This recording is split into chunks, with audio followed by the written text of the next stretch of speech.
Ya, namun kita akan mengundang terlebih dahulu inilah dia pasangan calon presiden dan wakil presiden nomor urut 1 Bapak Haji Anies Rashid Baswedan PhD dan Bapak Dr. Honoris Causa Haji Abdul Muhaimin Iskandar.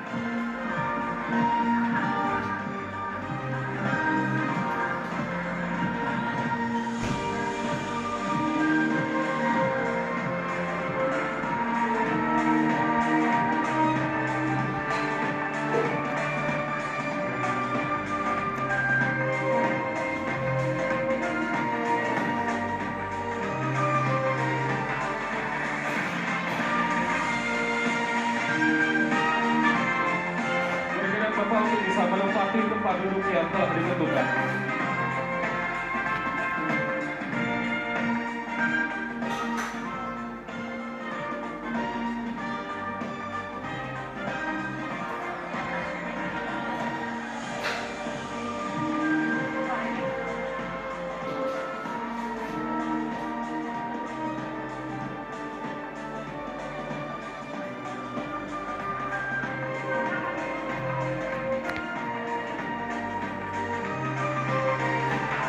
Dan selanjutnya kita akan mengundang pasangan calon presiden dan wakil presiden nomor urut 2 Bapak Haji Prabowo Subianto dan Bapak Gibran Rakabuming Raka. Dan disilakan kepada Bapak untuk bisa menempati tempat duduk yang telah ditentukan.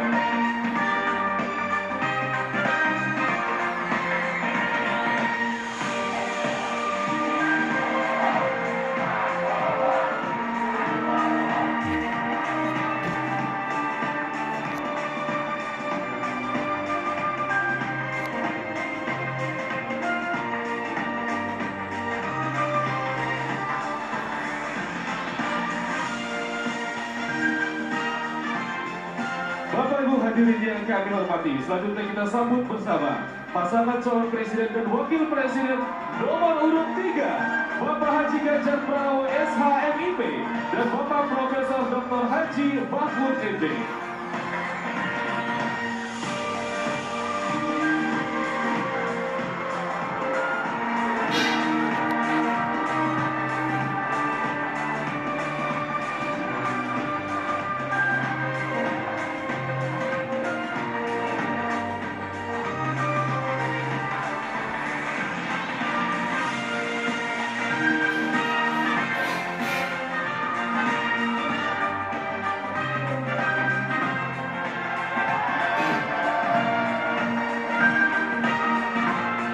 Berikan kepada Bapak untuk bisa menempati tempat duduk yang telah ditentukan.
Baik Bapak Ibu hadirin yang kami hormati, kami mohon untuk tenang dan juga untuk bisa menempati tempat duduk yang telah ditentukan karena sesaat lagi debat pertama calon presiden pemilu tahun 2024 akan segera kita mulai.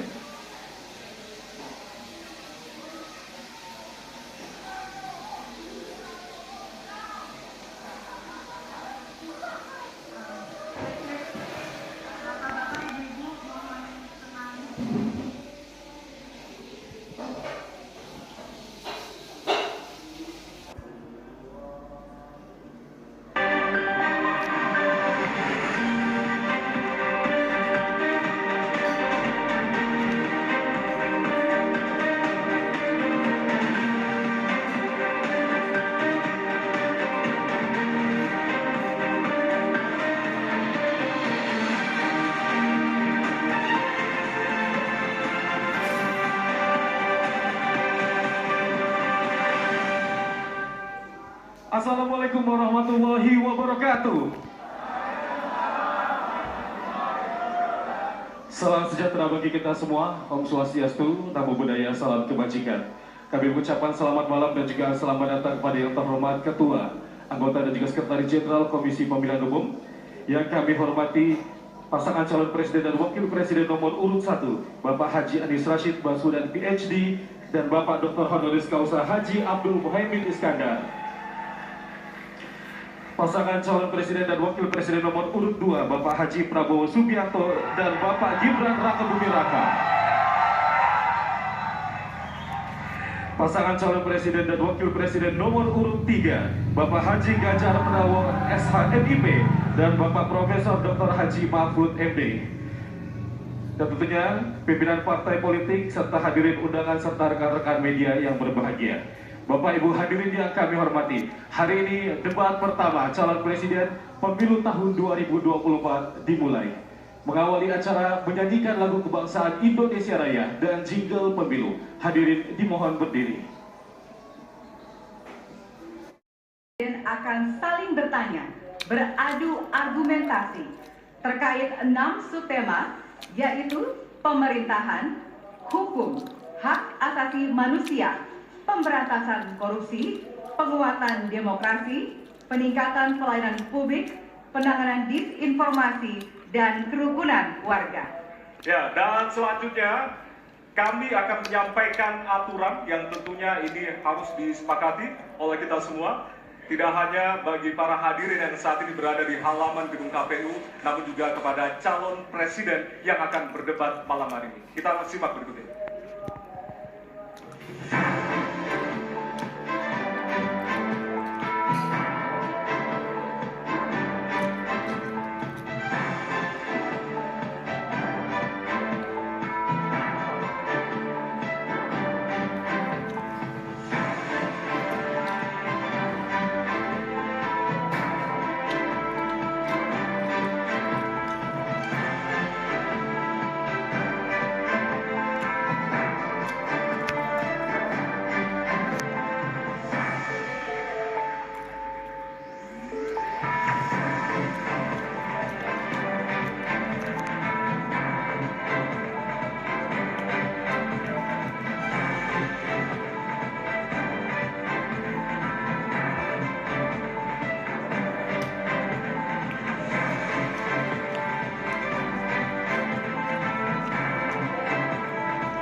Selanjutnya kami akan hadirkan profil dari calon presiden 2024.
Baik, malam hari ini tentunya menjadi malam yang paling dinantikan oleh kita semua. Dan kita akan langsung mengawali debat pada malam hari ini dengan mendengarkan visi, misi, dan juga program kerja dari masing-masing calon presiden 2024. Dan kita akan langsung mulai dengan calon presiden nomor urut 1. Kami persilakan kepada Bapak Anies Baswedan untuk maju ke atas panggung dan menyampaikan visi misinya. Kami persilakan Pak Anies untuk segera menuju ke panggung utama. Assalamualaikum warahmatullahi wabarakatuh. Selamat malam dan salam sejahtera untuk semuanya. Bismillahirrahmanirrahim. Negara hukum menempatkan hukum sebagai rujukan utama untuk memastikan hadir rasa keadilan, memberikan kebermanfaatan, dan memberikan kepastian kepada semua. Ini harus dipegang teguh oleh pemegang kekuasaan, baik yang di puncak dan seluruh jajaran. Tapi apa yang terjadi? Banyak aturan ditekuk sesuai dengan kepentingan yang sedang memegang kekuasaan.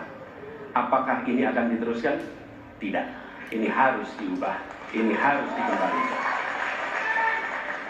Kemudian kita menyaksikan betapa pada hari-hari ini tatanan ketika kita menyelenggarakan pemerintahan sering tidak sesuai dengan prinsip-prinsip hukum yang kita pegang. Karena itulah kami melihat perubahan ini harus kita kembalikan. Negara ini adalah negara hukum, bukan negara kekuasaan. Dalam negara hukum, kekuasaan diatur oleh hukum. Dalam negara kekuasaan, hukum diatur oleh penguasa. Dan kita tidak menginginkan itu terjadi. Pada saat ini, kalau kita lihat hukum itu harusnya tegak begini. Inilah hukum. Dalam kenyataannya, dia bengkok.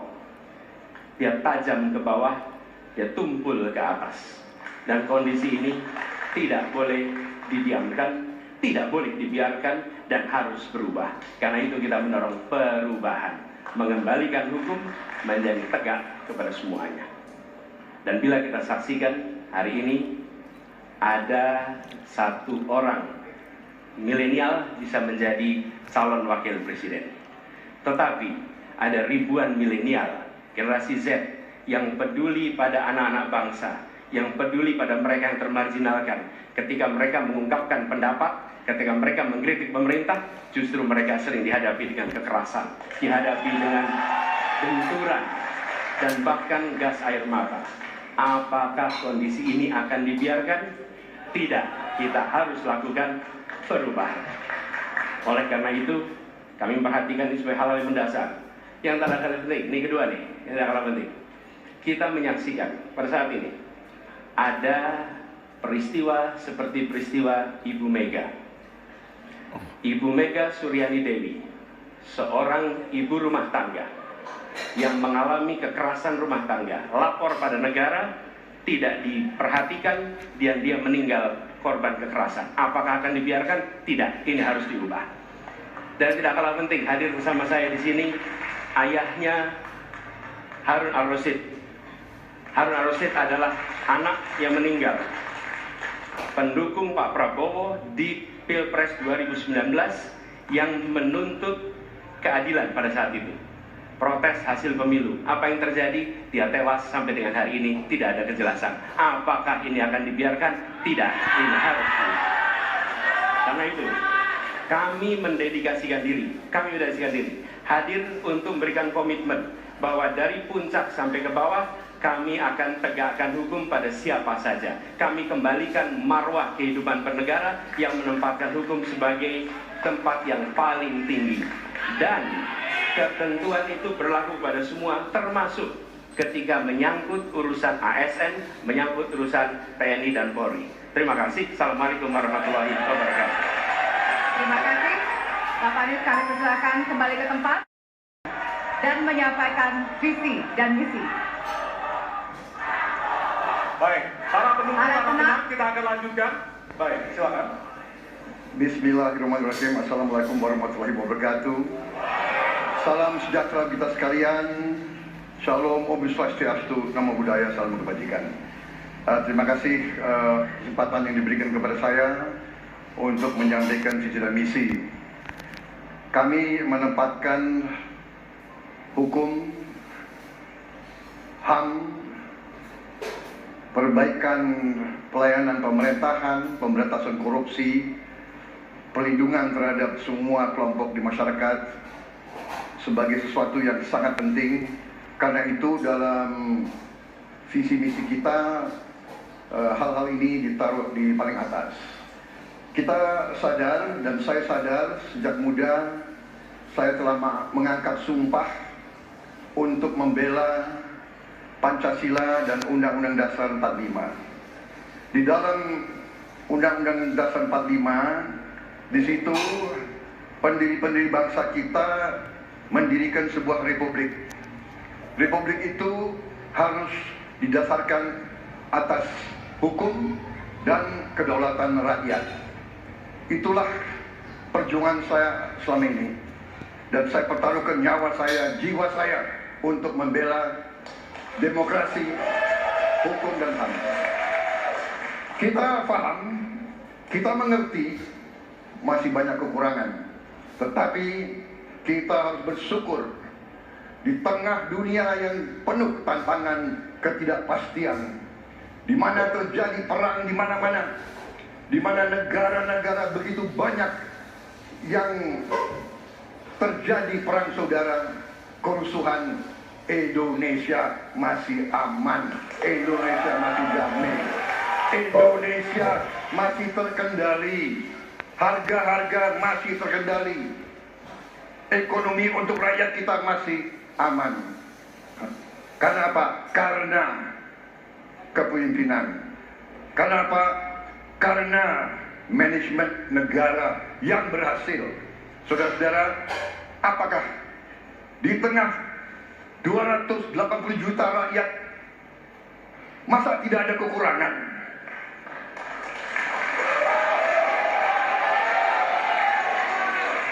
Tetapi kita harus arif, kita harus dewasa, dan kita tidak boleh munafik.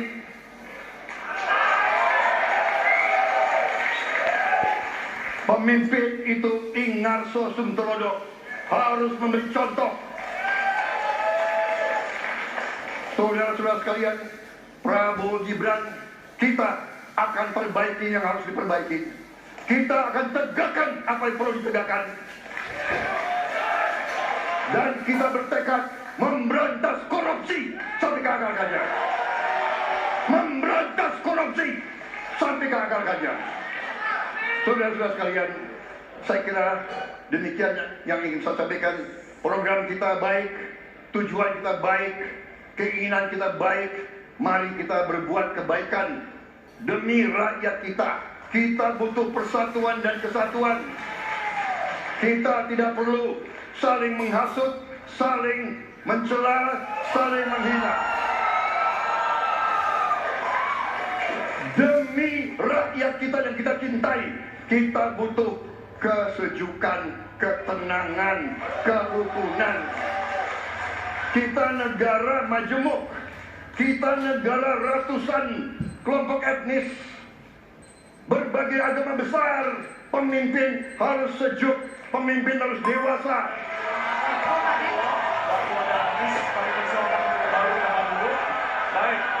Harap tenang, hadirin harap tenang. Bapak Ganjar, waktunya 4 menit dimulai dari sekarang. Assalamualaikum warahmatullahi wabarakatuh. Selamat malam, salam sejahtera untuk kita semua. Om Swastiastu, Namo Buddhaya, Rahayu. Bapak Ibu yang sangat saya hormati, para hadirin pemirsa debat malam ini yang sangat saya muliakan.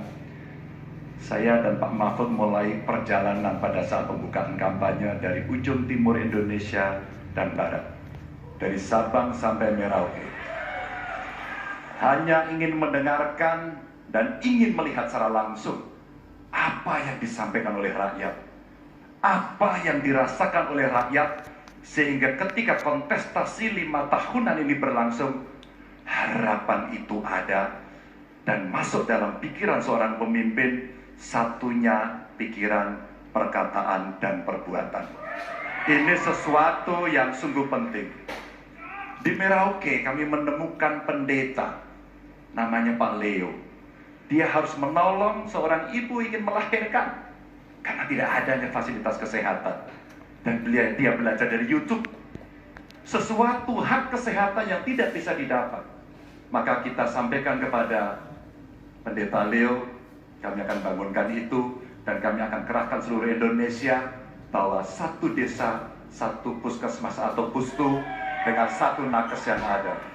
Pak Mahfud juga menyampaikan kepada para guru yang ada di Aceh, di Sabang sana. Ada juga guru agama di sana. Kita ingin membangun Indonesia yang hebat dengan SDM yang unggul. Tapi apakah kita sudah memperhatikan mereka? Tentu kemajuan yang selama ini ada mesti kita lakukan jauh lebih cepat, lebih satsep, dan perhatian itu mesti diberikan. Dan itulah di sana kita memperhatikan nasib para guru, termasuk guru agama. Insentif kepada mereka kita berikan agar mereka bisa mengajarkan budi pekerti yang luhur dengan moderasi agama yang ada. Bapak Ibu, cerita ini belum cukup. Saya berjalan ke NTT. Kami ketemu dengan masyarakat yang ada di sana. Pak Ganjar, kenapa kami anak muda tidak mudah mendapatkan akses pekerjaan? Padahal itu hak kami. Kenapa kemudian kami mendapatkan kesulitan untuk akses internet padahal kami butuh belajar? Tidak sama dengan yang di Jawa. Catatan inilah yang mendorong pikiran kami, internet gratis untuk para siswa yang sedang bersekolah. Agar mereka punya kesamaan dengan kita semua yang ada di Jawa ini. Kami bergeser lagi, kemudian ketemu kawan-kawan penyandang disabilitas di NTB. Betapa bahagianya saya karena ketemu dengan orang yang berjuang dengan keras agar dia bisa setara, dan pemerintah mesti perhatikan mereka untuk memberikan kesetaraan pada mereka itu. Tapi Bapak Ibu, saya mendengar ketika demokratisasi mesti berjalan dan demokrasi mesti kita jaga bersama, ada Ibu Sinta yang ketika menyampaikan pendapat harus berurusan dengan aparat keamanan. Ada Melki, ketua BEM, yang kemudian ibunya harus diperiksa. Maka yang seperti ini harus usai. Dan mereka bisa mendapatkan kebaikan-kebaikan kalau governance terjadi. Maka yang ada di Kalimantan kami temukan. Masyarakat Dayak, mereka suku-suku yang ada, libatkan dong kami agar kami bisa mendapatkan akses yang sama. Semua ini bisa berjalan kalau kemudian pemerintahnya bersih. Pemerintahannya bisa akomodatif. Dan kita sikap korupsi itu tidak dengan kata-kata, dengan keseriusan. Pak Mahfud adalah mitra saya yang selama ini sebagai Menko mengeksekusi itu dengan baik. Kita akan lakukan itu. Kami mohon dukungan rakyat. Perintahkan kami untuk mengerjakan itu. Terima kasih. Wassalamualaikum warahmatullahi wabarakatuh. Menyaksikan debat pertama calon presiden 2024. Hadirin, di segmen ini calon presiden akan menjawab pertanyaan dari tim panelis. Selain menjawab pertanyaan, masing-masing calon presiden juga diberikan kesempatan untuk saling menanggapi. Ya, tim panelis tentunya telah menyiapkan sejumlah pertanyaan dan menjaga kerahasiaannya. Untuk memastikan debat ini berlangsung secara adil, 3 pertanyaan dari masing-masing subtema akan diundi di hadapan Anda. Dan untuk itu, berkenan kami mengundang seluruh calon presiden untuk menuju ke panggung utama dan sesuai dengan posisi masing-masing. Kami persilakan kepada para calon presiden untuk menempati tempat yang telah disesuaikan.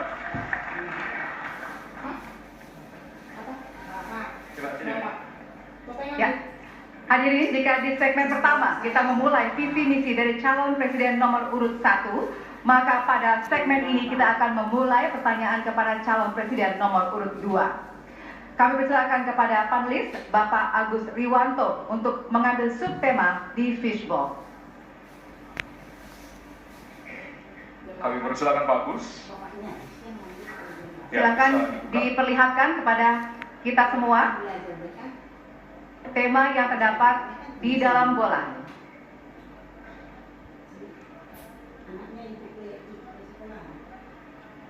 Temanya adalah, diperlihatkan kepada moderator, HAM. Baik, kita catat tema pertama adalah HAM. Baik, kami persilakan selanjutnya kepada panelis Bapak Ahmad Taufan Damanik untuk bisa mengambil pertanyaan dari fishbowl. Baik, bolanya bisa ditunjukkan, Pak? Oke, huruf A, artinya itu adalah amplop A untuk hak asasi manusia. Baik, pertanyaan hanya akan dibacakan 1 kali.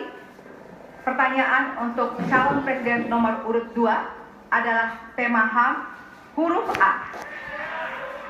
Saya akan buka amplopnya Bapak Ibu sekalian, masih disegel.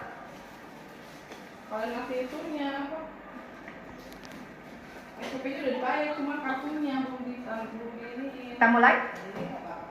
Beberapa tahun terakhir, tren kekerasan meningkat di Papua. Sementara masalah keadilan dan HAM masih belum terselesaikan sehingga konflik terus berlanjut.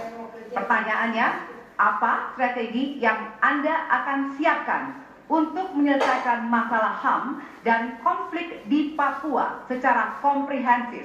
Waktu menjawab 2 menit dimulai dari sekarang. Masalah Papua adalah rumit karena di situ terjadi suatu gerakan separatisme, dan gerakan separatisme ini kita sudah ikuti cukup lama. Kita melihat ada campur tangan asing di situ, dan kita melihat bahwa kekuatan-kekuatan tertentu selalu ingin Indonesia disintegrasi dan pecah.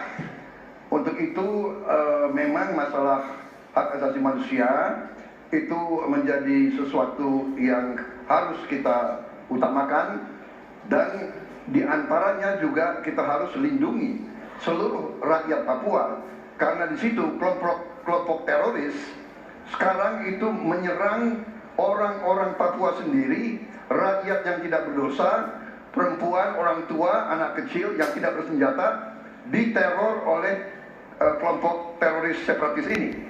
Jadi rencana saya pertama adalah tentunya menegakkan hukum, memperkuat aparat-aparat di situ, dan juga mempercepat pembangunan ekonomi. Dan Presiden Joko Widodo adalah presiden di Republik Indonesia yang paling banyak ke Papua, Kalau tidak salah sampai hari ini beliau sudah lebih dari 19 kali ke Papua. Dan peningkatan pertumbuhan ekonomi di bawah pemerintah Pak Jokowi yang paling pesat, yang paling tinggi selama sejarah Republik Indonesia. Jadi yang saya katakan, saya akan lanjutkan, kita harus membawa kemajuan ekonomi, sosial, services yang terbaik untuk rakyat Papua, melindungi rakyat Papua dari keganasan para separatis dan teroris, dan menjamin penegakan hak asasi manusia. Terima kasih. Dan selanjutnya Presiden nomor urut 3 untuk menanggapi jawaban dari calon Presiden nomor urut 2. Waktu Anda 1 menit, Bapak, dimulai dari sekarang. Terima kasih, tapi menurut saya rasanya tidak cukup, Pak Prabowo. Karena dialog menurut saya menjadi sesuatu yang penting, agar seluruh kekuatan yang ada di sana, seluruh kelompok yang ada di sana bisa duduk bersama untuk menyelesaikan itu. Itu menurut saya roots masalahnya. Pertanyaan saya simpel saja. Apakah Bapak setuju dengan model dialog yang saya tawarkan itu? Terima kasih. Terima kasih. Baik.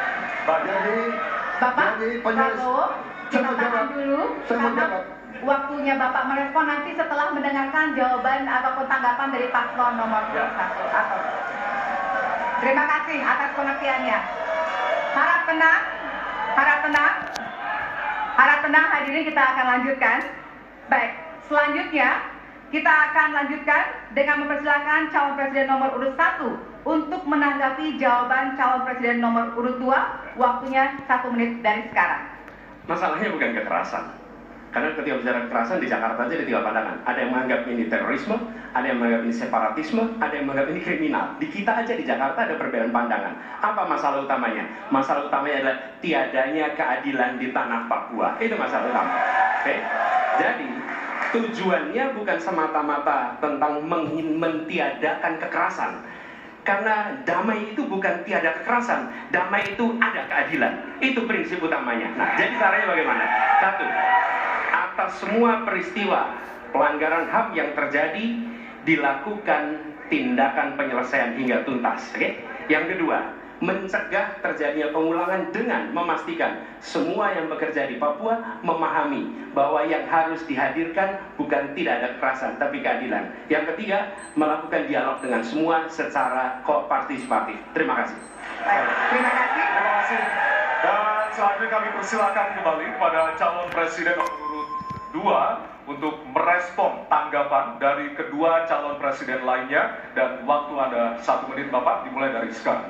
Benar, saya sangat setuju. Kita harus ada pendekatan dialog. Benar, ya. Dan saya juga setuju. Harus. Tunggu dulu, aku mau jawab.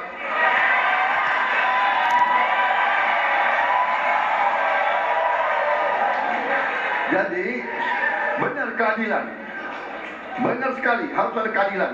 Tetapi saya mau mengatakan, tidak sesederhana itu, Pak Anies. Ada faktor-faktor lain, Pak Anies. Ada faktor geopolitik, ada faktor ideologi. Inilah yang masalahnya tidak gampang, ya. Tetapi saya pendapat kita harus tegakkan keadilan. Kita harus dialog.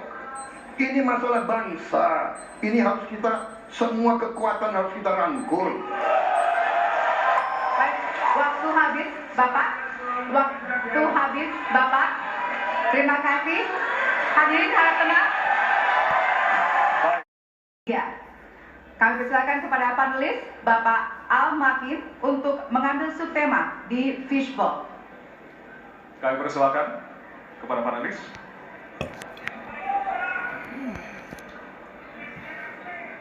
Ya, dibuka Silakan. terlebih dahulu, Pak.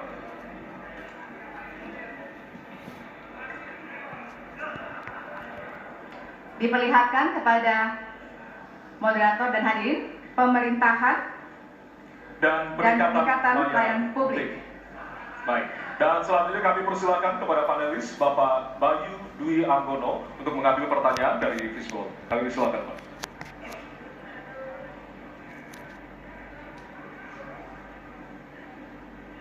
Bisa ditunjukkan amplop C. Amplop C untuk pemerintahan dan peningkatan pelayanan publik.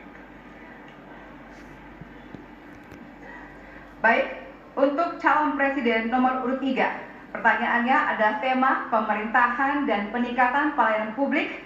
Pertanyaan dari huruf C. Kita lihat bersama, Bapak Ibu sekalian, amplop juga masih disegel. Kita akan buka.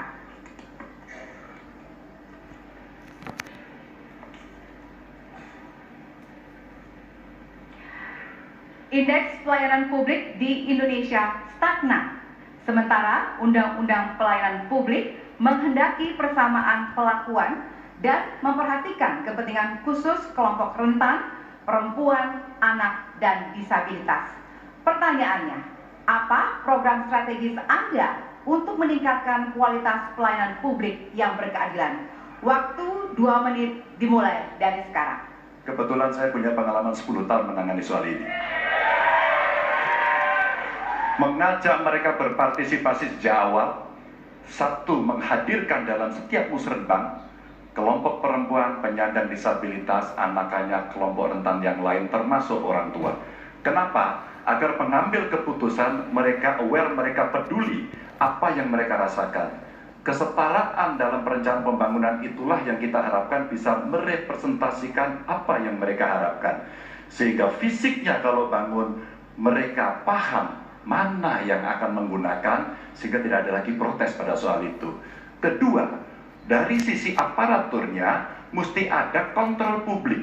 Maka kalau saya membuat pengalaman kami membuat pelapor GUP sebagai satu ruang komplain publik yang pemerintah nggak boleh baperan, pemerintah harus menerima seluruh masukan dan kritikan. Inilah yang akan kita angkat menjadi government super apps, sehingga ketika itu tidak berjalan, pemerintah tertinggilah yang harus kemudian mengambil alih itu, sehingga pelayanan akan bisa jauh lebih baik, sehingga kelompok-kelompok ini harus mendapatkan afirmasi. Pak Ganjar, masih ada waktu? Cukup. Baik. Cukup. Baik, terima kasih. Ya, dan kami persilakan kepada calon presiden nomor urut 1 untuk menanggapi jawaban dari calon presiden nomor urut 3. Waktu Anda 1 menit dimulai dari sekarang. Prioritaskan pada pelayanan mereka yang rentan. 1, penyandang disabilitas. 2, perempuan, terutama ibu hamil. 3, anak-anak dan lansia. Itu prioritas. Kemudian pelayanannya. buatkan pelayanan yang transparan dan terukur. Pelayanan pemerintah itu tidak ada yang baru. Semua yang dilayani pemerintah itu hal yang berulang. Jadi kalau disebut masalah itu pasti pernah terjadi sebelumnya, pasti berulang. Lalu apa yang dikerjakan? Kami buat ketika dulu di Jakarta namanya Jaki. Jaki adalah sebuah super apps yang membuat setiap pelayanan ada ukurannya. Contoh, bila lapor pohon tumbang, maka kami memberikan arahan kepada jajaran berapa jam harus beres. Ketika dikatakan ada laporan tentang peristiwa X, maka berapa waktunya harus beres. Semua ukuran pelayanan dibuat transparan. Lalu publik yang melapor tahu persis, saya lapor kapan, harus selesai kapan. Dengan begitu standarisasi akan bisa terjadi. Terima kasih.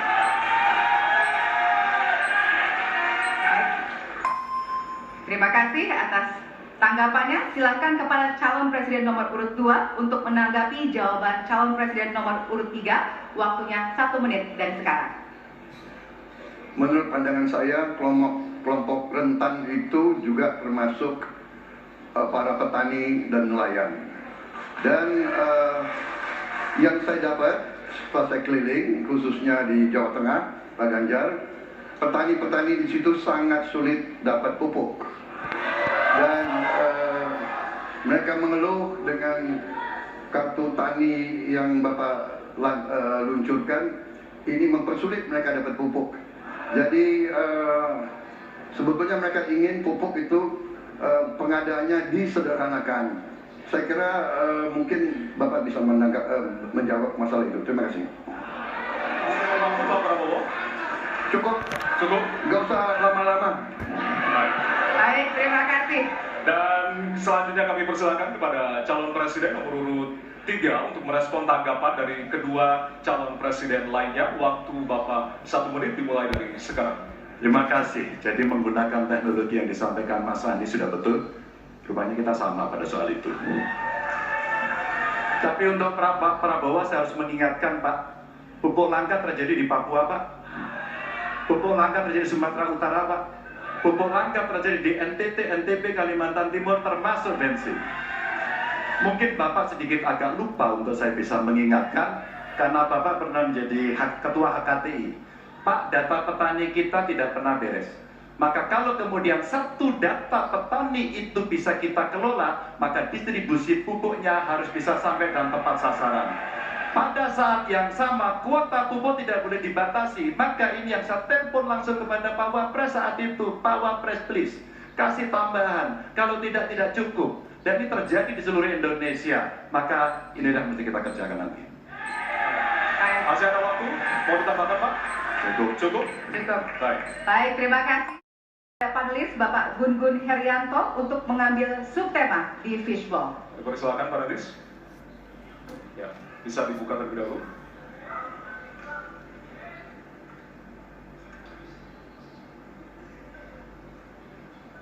Tema ketiga adalah penanganan disinformasi dan kerukunan warga. Baik, kami persilakan untuk selanjutnya kepada panelis Bapak Hairul Fahmi untuk mengambil pertanyaan di Fishball.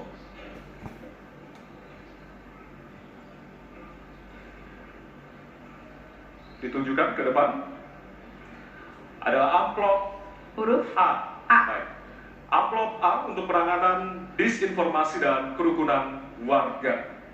Baik, pertanyaan untuk calon presiden nomor urut 1 adalah tema penanganan disinformasi dan kerukunan warga, huruf A.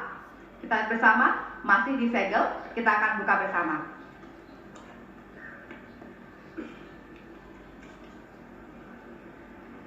Sejauh ini, masih banyak ditemukan kasus-kasus persekusi, kekerasan, dan diskriminasi oleh satu kelompok masyarakat terhadap kelompok lainnya. Pertanyaannya, apa kebijakan Anda untuk melindungi warga negara dan memperkuat toleransi dalam masyarakat Indonesia yang majemuk? Waktunya 2 menit dimulai dari sekarang. Setiap pelanggaran hukum tidak boleh dibiarkan tak dihukum.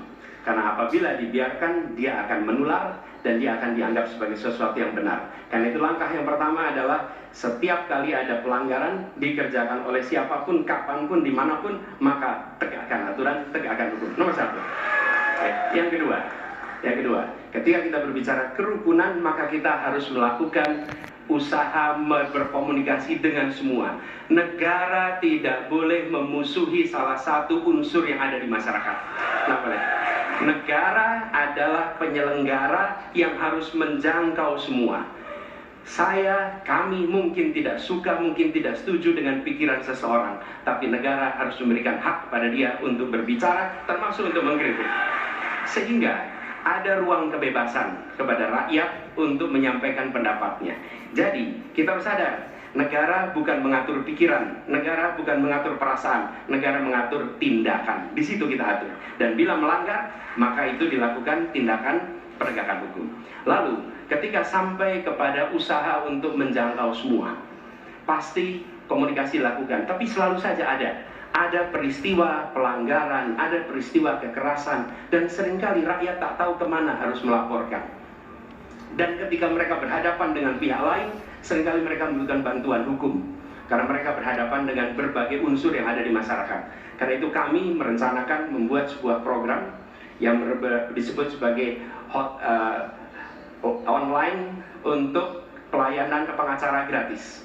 Jadi ini adalah online pelayanan gratis yang kami sebut sebagai, istilah yang kami gunakan adalah hotline Paris, itu namanya kira-kira. Nah, dengan cara begitu, maka rakyat mengalami masalah bisa minta tolong kepada negara untuk didampingi pengacara dari negara. Terima kasih. Baik. Terima kasih. Dan selanjutnya kami persilakan kepada calon presiden nomor urut 2 untuk menanggapi jawaban dari calon presiden nomor urut 1. Waktu Bapak 1 menit dimulai dari sekarang. Saya kira yang sangat dirasakan oleh banyak kelompok, terutama kelompok minoritas, Pak. Saya ingin tanya bagaimana tanggapan Bapak tentang keluhan adanya kelompok-kelompok minoritas yang ingin membuat tempat ibadah tapi sangat sulit karena faktor-faktor yang dipersulit oleh birokrasi dan sebagainya. Masih ada waktu Bapak? Cukup. Sudah cukup? Baik, terima kasih. Selanjutnya kami persilahkan kepada calon presiden nomor urut 3 untuk menanggapi jawaban calon presiden nomor urut 1. Waktunya 1 menit dimulai dari sekarang. Ada yang lebih penting saya kira, meskipun seluruh proses memang harus dilalui. Penegakan hukumnya, menghukum yang bersalah, dan aparat hukum tidak boleh ragu pada soal itu.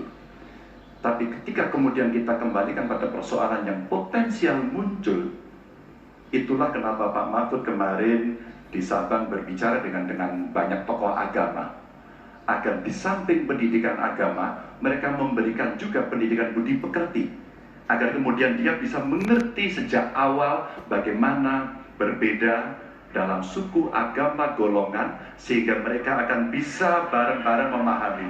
FKUB, tokoh masyarakat semua dilibatkan dalam proses keseharian dalam pengambilan keputusan. Kalau itu bisa terjadi, rasa-rasanya bangsa ini akan membangun harkat dan martabatnya, karena kita memang berbeda, tapi kita dipersatukan. Masih ada waktu, Bapak? Cukup. Ya.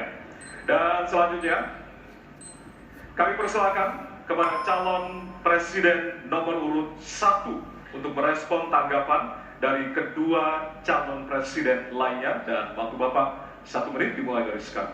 Terima kasih Pak Prabowo. Perlu kami sampaikan bahwa ketika kami bertugas di Jakarta, maka ada begitu banyak izin-izin gereja yang mandek 30 tahun, 40 tahun dan tuntas dibereskan.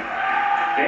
Antrian yang amat panjang yang tidak pernah selesai, dan kemudian banyak kelompok agama dari mulai Buddha, Hindu, Kristen yang mengalami kesulitan mendirikan tempat ibadah, mereka menerima izin tempat ibadah dan mereka bisa beribadah dengan baik. Dan kalau boleh saya laporkan, dalam sejarah Gubernur Jakarta yang paling banyak memberikan izin rumah ibadah adalah Gubernur Anies Baswedan.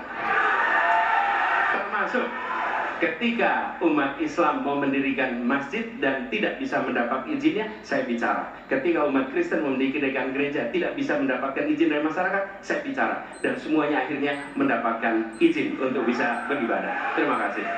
Terima kasih. Baik, sudah cukup Bapak? Masih ada waktu? Cukup ya?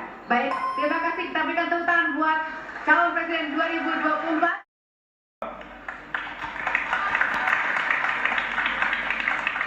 Baik.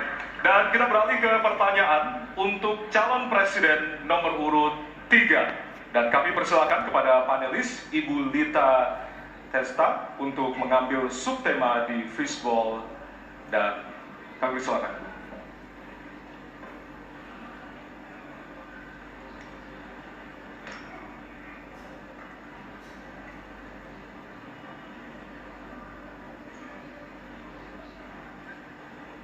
Ya, dan untuk temanya adalah pemberantasan korupsi.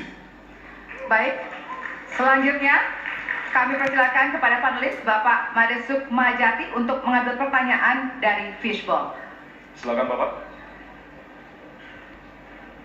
Ya. Pertanyaan huruf C. Baik, kita akan menuju ke pemberantasan korupsi dan pertanyaan C. Ya. Dari amplop C, Bapak Ibu, masih tersegel. Kita akan buka.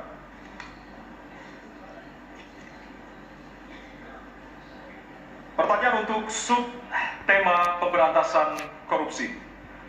Penegakan hukum atas tindak pidana korupsi menunjukkan rata-rata tren vonis pengadilan yang relatif rendah dan minimnya angka pengembalian aset. Pertanyaan, apa terobosan yang akan Anda lakukan untuk menimbulkan efek jera bagi pelaku korupsi sekaligus menyelamatkan aset negara yang dikorupsi? Waktu Anda 2 menit Bapak, dimulai dari sekarang. Terima kasih. Yang pertama dari si penegakan hukumnya dulu. Maka kalau saya mulai dari sini, maka yang mesti dilakukan adalah pemiskinan. Yang kedua, perampasan aset. Maka segera kita bereskan undang-undang perampasan aset, dan untuk pejabat yang korupsi bawa ke Nusa Kambangan agar bisa punya efek jera bahwa ini tidak main-main. Namun yang perlu diberikan adalah contoh dari seorang pemimpin bahwa dia hidup sederhana, dia tidak bermewah-mewah, dia mengajarkan bagaimana integritas itu dibangun. Untuk para pejabat ada 2 yang penting sekali. 1, biarkan mereka berkembang dengan meritokrasi yang baik sehingga pada saat menduduki jabatan tidak ada lagi jual beli jabatan. Yang kedua, jangan biarkan mereka store pada pemimpinnya. Kalau ini terjadi, kerunyaman itu akan muncul. Data ICW menunjukkan sekitar 230-an triliun dalam 10 tahun terakhir kerugian negara itu terjadi. Dan ini ekuivalen kalau bisa kita pakai untuk membuat puskesmas kira-kira 27.000. Terbayangkan oleh kita, edukasi itu mesti kita tunjukkan dengan sekali lagi teladan dari seorang pemimpin, dan pemimpin tidak boleh ragu untuk memutuskan itu. Masih ada waktu Bapak, akan ditambahkan. Cukup? Baik. Cukup, baik. Harap tenang. Terima kasih.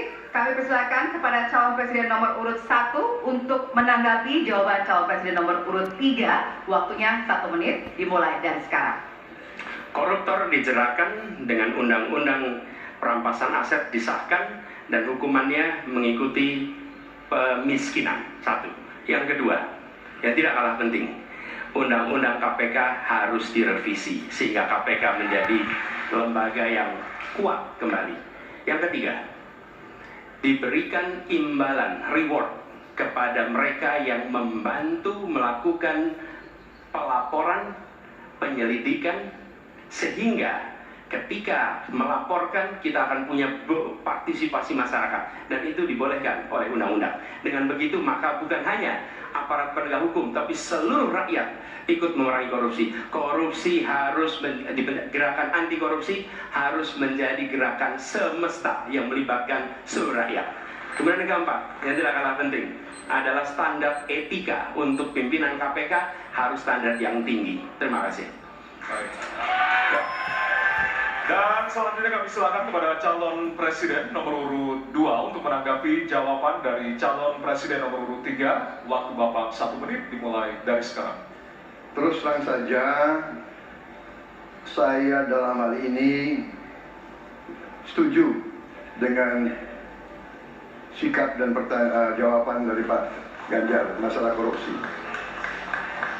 Korupsi adalah pengkhianatan terhadap bangsa.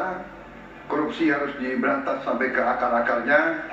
Kita harus perkuat KPK, kita harus perkuat juga kepolisian, kita harus perkuat juga kejaksaan, kita harus perkuat ombudsman, semua badan-badan yang bisa membantu untuk mitigasi korupsi harus kita perkuat.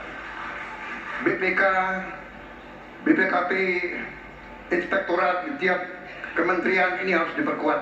Jadi saya sependapat korupsi harus diberantas sampai seakal-akalnya. Waktu masih ada, Bapak? Cukup. Baik, terima kasih. Kami persilakan calon presiden nomor urut 3 untuk merespon tanggapan dari kedua calon presiden lainnya. Waktunya 1 menit, dimulai dari sekarang. Terima kasih. Ternyata pada isu ini di antara 3 kami relatif sepakat. Mudah-mudahan ini harapan baik untuk masyarakat. Maka yang mesti kita sampaikan kepada masyarakat, inilah janji politik di depan rakyat.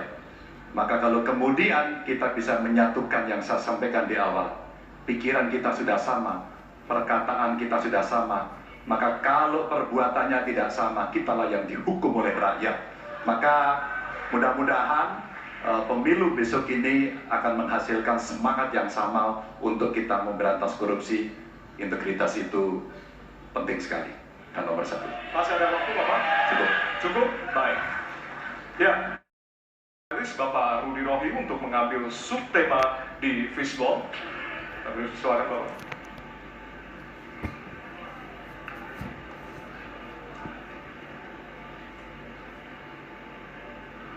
Diperlihatkan kepada kami semua, Bapak.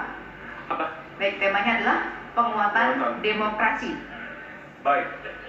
Baik, selanjutnya kepada panelis Ibu Susi Dwi Haryati untuk mengambil pertanyaan dari fishball.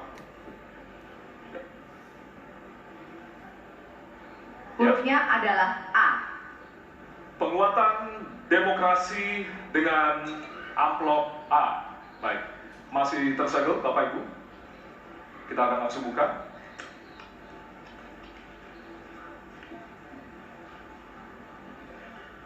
Salah satu pilar penting demokrasi adalah partai politik. Namun kepercayaan publik terhadap partai politik di Indonesia selalu rendah. Pertanyaan, apa kebijakan yang akan Anda lakukan untuk melakukan pembenahan tata kelola partai politik? Waktu untuk menjawab 2 menit, dimulai dari sekarang. Saya rasa lebih dari sekedar partai politik. Rakyat tidak percaya kepada proses demokrasi yang sekarang terjadi. Itu jauh lebih luas dari sekedar partai politik. Ketika kita bicara demokrasi, minimal ada 3. 1, minimal 3 nih. 1 adalah adanya kebebasan berbicara. Yang kedua, adanya oposisi yang bebas untuk mengkritik pemerintah dan menjadi penyeimbang pemerintah. Yang ketiga, adanya proses pemilu, proses pilpres yang netral, yang transparan, jujur, adil. 3. Dan kalau kita saksikan daerah ini, 2 ini mengalami problem. Kita menyaksikan bagaimana kebebasan berbicara menurun, termasuk mengkritik partai politik. Dan angka demokrasi kita menurun, indeks demokrasi kita.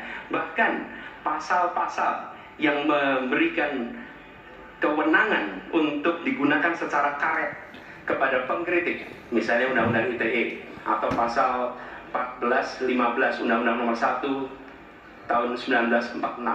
Itu semua membuat kebebasan berbicara menjadi terganggu. Yang kedua, oposisi. Kita saksikan minim sekali adanya oposisi selama ini. Dan sekarang ujiannya adalah besok. Bisakah pemilu diselenggarakan dengan netralitas, dengan adil, dengan jujur? Ini ujian ketiga. Jadi, persoalan demokrasi kita lebih luas dari segala persoalan kepada partai politik. Nah, bagaimana untuk partai politik sendiri? Partai politik perlu mengembalikan kepercayaan. Tapi di sini ada peran negara. Menurut saya salah satu masalah yang mendasar, partai politik ini memerlukan biaya. Dan biaya politik selama ini tidak pernah diperhatikan di dalam proses politik. Untuk kampanye, untuk operasional partai, semua ada biayanya. Sudah saatnya pembiayaan politik itu dihitung dengan benar. Ada transparansi, sehingga rakyat pun melihat ini institusi yang bisa dipertanggungjawabkan. Jadi salah satu reformnya adalah reform pembiayaan politik oleh partai politik. Terima kasih. Baik. Waktu sudah habis, terima kasih. Kini kami persilakan calon presiden nomor urut 2 untuk menanggapi jawaban calon presiden nomor urut 1. Waktunya 1 menit, dimulai dari sekarang. Mas Anies.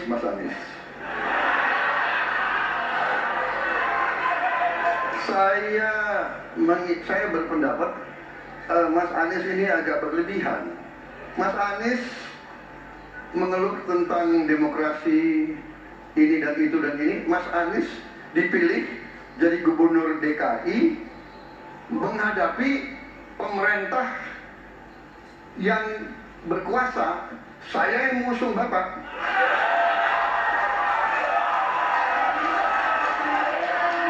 Kalau demokrasi kita tidak berjalan, tidak mungkin Anda jadi gubernur.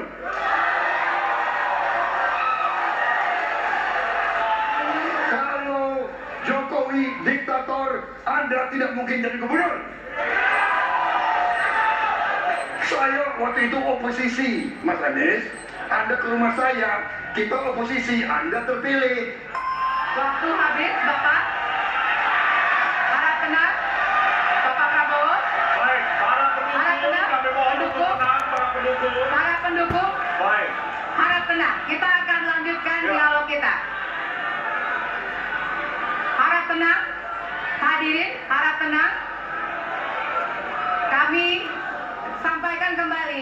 Hadirin, harap tenang. Apabila tidak tenang, maka debat tidak dapat dilanjutkan. ya, kami mohon kerjasamanya kepada para hadirin yang berada di Kepada calon presiden nomor urut 3, kami silakan untuk menanggapi jawaban calon presiden nomor urut 1. Waktunya 1 menit dari sekarang. Saya jadi tidak enak ini Mbak hari ini. Mohon maaf, saya tidak enak karena dua kawan saya sedang nagih janji dan membuka buku lama. Tapi percaya begini, yang pertama tidak ada demokrasi tanpa partai politik. Tidak ada, suka tidak suka, mau tidak mau. Dan fungsi partai politik itu adalah agregasi, sumber rekrutmen kader, pendidikan politik. Kebetulan saya pernah menjadi ketua pansus undang-undang partai politik. Maka pada saat perdebatan penguatan dari sisi anggaran, penguatan dari sisi partisipasi masyarakat mesti dilakukan, saat itu tidak terlalu banyak yang setuju. Maka Mas Anies, soal oposisi tidak oposisi, soal kepentingan saja kok. Kapan kita bertemu, kapan kita tidak bertemu, dan kemudian kita akan bersikap pada posisi masing-masing. Tapi yang penting, pendidikan politik kepada masyarakat itulah yang menjadi PR besar dari partai politik agar cepat dewasa. Oke, waktu Anda habis, Bapak. Ya, dan kita akan lanjutkan. Baik, kita akan lanjutkan debatnya, Bapak Ibu. Kita akan lanjutkan ke pertanyaan selanjutnya untuk calon presiden nomor urut 1. Ya. Untuk merespon Oke. tanggapan dari 2 calon presiden lainnya, waktunya 1 menit dari sekarang. Ya. Terima kasih. Ketika kita menghadapi sebuah proses demokrasi, di situ ada pemerintah dan ada oposisi. Dua-duanya sama terhormat. Dan ketika proses pengambilan keputusan itu dilakukan, bila ada oposisi, maka selalu ada pandangan perspektif berbeda yang membuat masyarakat bisa menilai. Karena itu oposisi itu penting dan sama-sama terhormat. Sayangnya tidak semua orang tahan untuk berada menjadi oposisi. Oke? Seperti sampaikan Pak Prabowo tidak tahan untuk menjadi oposisi. Apa yang terjadi? Beliau sendiri menyampaikan bahwa tidak berada dalam kekuasaan membuat tidak bisa berbisnis, tidak bisa berusaha. Karena itu harus berada dalam kekuasaan. Kekuasaan lebih dari soal bisnis, kekuasaan lebih dari soal uang, kekuasaan soal kehormatan untuk menjalankan kedaulatan rakyat. Waktu Anda habis, Bapak. Terima Kami kasih. mohon sekali lagi kepada para hadirin yang berada di halaman KPU. Baik, kami persilakan kepada panelis, kepada Bapak Agus Riwanto untuk mengambil subtema.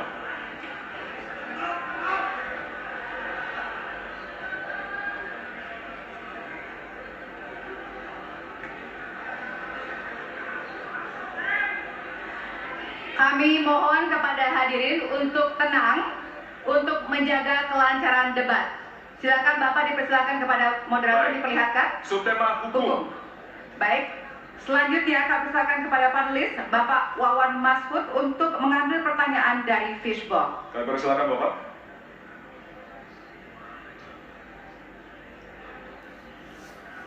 Baik. Amplop A. Amplop A, silakan. Ya, masih tersegel, kita akan buka.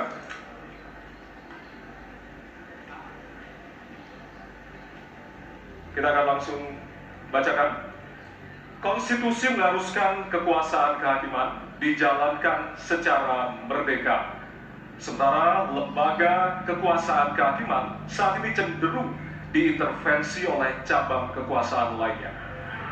Pertanyaannya, apakah Anda setuju dengan pernyataan tersebut? Apa alasannya dan apa komitmen Anda untuk menjaga independensi kekuasaan kehakiman? Waktu Anda 2 menit, Bapak, dimulai dari sekarang.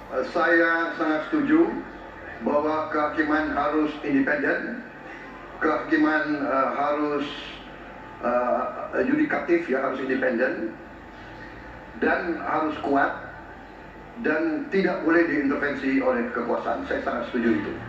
Dan saya berkomitmen untuk memperkuat itu. Manakala saya menerima mandat dari rakyat, saya akan memperbaiki kualitas hidup semua hakim-hakim di Republik Indonesia, semua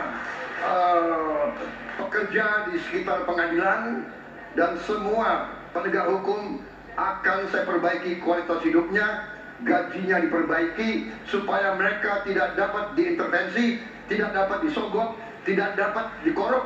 Itu komitmen saya kepada rakyat Indonesia. Terima kasih. Masih ada waktunya, Bapak. Silakan perambahkan. Cukup. Cukup? Ya. Baik. Baik. Selanjutnya kami persilakan kepada calon presiden nomor urut 3 untuk memberikan tanggapan kepada jawaban calon presiden nomor urut 2. Waktunya 1 menit dari sekarang. Terima kasih, komitmennya Pak Prabowo luar biasa. Tapi dalam konteks kekinian, saya terpaksa, ini mohon maaf ini, terpaksa sekali saya harus bertanya. Apa komentar Pak Prabowo terhadap putusan MK yang melahirkan MK itu? Itu aja. Ditahan dulu Bapak, apakah ada yang ditambahkan selain itu? Cukup. Cukup? Baik. Selanjutnya, Ya, kami bertegas kembali bahwasanya tidak ada sesi tanya jawab, artinya saling menanggapi, Bapak-bapak. Kami ingatkan kembali untuk saling menanggapi dari masing-masing calon presiden. Dan selanjutnya kita akan berikan kesempatan kepada calon presiden nomor urut 1 untuk menanggapi calon presiden nomor urut 2 dan waktu Bapak. Satu revisi statement saya. Kenapa Bapak? Apakah saya harus merevisi statement saya karena tidak boleh? Tidak, nanti kami harapkan untuk saling menanggapi, bukan saling menanya, Bapak. Makanya, apakah saya harus merevisi? Karena tadi bentuknya pertanyaan. Nanti kita akan berikan kesempatan untuk Tidak perlu ya? selanjutnya. Tidak perlu, Pak. Bapak. Oke, terima Baik. kasih. Ya, kami persilakan Silakan. kepada calon presiden nomor urut 1. Waktu Anda 1 menit, Bapak. Ya, jadi ketika saya bertugas sebagai presiden, maka saya akan tegaskan kepada semua yang berada di lingkar judisial bahwa tugas Anda bukan hanya menegakkan hukum, tugas Anda menghadirkan rasa keadilan. Nomor 1, tegaskan itu. Yang kedua, bila terjadi praktek-praktek di mana keadilan tidak hadir, maka negara tidak boleh diam dan mengatakan, itu kan proses hukum, tidak bisa. Justru negara harus mempertanyakan apa yang sesungguhnya terjadi. Dan itulah yang kemudian harus dikerjakan oleh negara, memastikan bahwa proses hukum benar-benar berorientasi kepada keadilan. Lalu kepada mereka yang bertugas, tadi disampaikan bahwa harus memastikan mereka memiliki remunerasi yang baik. Ya, itu penting. Dan yang tidak kalah penting adalah semua proses dilakukan secara transparan, promosi transparan, kasus transparan, sehingga ada kepercayaan kepada proses pengadilan. Terima kasih. baik, waktu habis. Selanjutnya kami silakan kepada calon presiden nomor urut 2 untuk merespon tanggapan dari calon presiden lainnya. Waktunya 1 menit dari sekarang. Saya kira mengenai Mahkamah Konstitusi, aturannya sudah jelas. Kita juga bukan anak kecil, rakyat kita juga pandai, rakyat kita lihat, rakyat kita tahu. Mas Ganjar, kita tahulah ya bagaimana prosesnya, ya. Yang intervensi siapa? Ya kan? Yang intervensi siapa? Tapi intinya adalah kita tegakkan konstitusi, kita tegakkan undang-undang, kita perbaiki yang kurang sempurna, dan kita patuh kepada komitmen undang-undang itu sendiri. Jadi saya kira itu tentang apa tadi disampaikan Pak Anies. Dalam hal ini saya setuju dengan Pak Anies. Waktunya masih ada, Bapak? Saya sependapat kita harus membuat yudikatif kuat, harus ada merit system, harus ada ujian-ujian yang baik. Waktunya supaya habis hakim itu sekarang, Bapak. hakim yang Terima terbaik kasih untuk atas Indonesia. jawabannya. Sekarang kita Dan segmen selanjutnya, pertanyaan murni dari para calon presiden. Ya. Jawaban pertanyaan akan ditanggapi oleh capres penanya untuk kemudian direspon kembali oleh calon presiden yang menjawab. Sebelumnya, kita undang kembali seluruh calon presiden untuk naik ke atas panggung. kami persilakan Bapak untuk menuju ke panggung utama. Ya, dan untuk segmen ini, kesempatan pertama akan diberikan kepada calon presiden nomor urut 1 untuk bertanya kepada calon presiden nomor urut 2. Dan waktu Bapak 1 menit dimulai dari sekarang. Terima kasih. Pada tanggal 25, Pak Prabowo mendaftar ke KPU sebagai pasangan calon presiden, calon wakil presiden. Sesudah keputusan MK. Dan kemudian di MK dibentuk MK yang hasilnya mengatakan bahwa terjadi pelanggaran etika berat yang menyebabkan keputusan yang dibuat oleh MK secara etika bermasalah. Kemudian Bapak punya waktu sampai dengan tanggal 13 November, karena di situ adalah waktu terakhir untuk mengambil keputusan bila ada perubahan.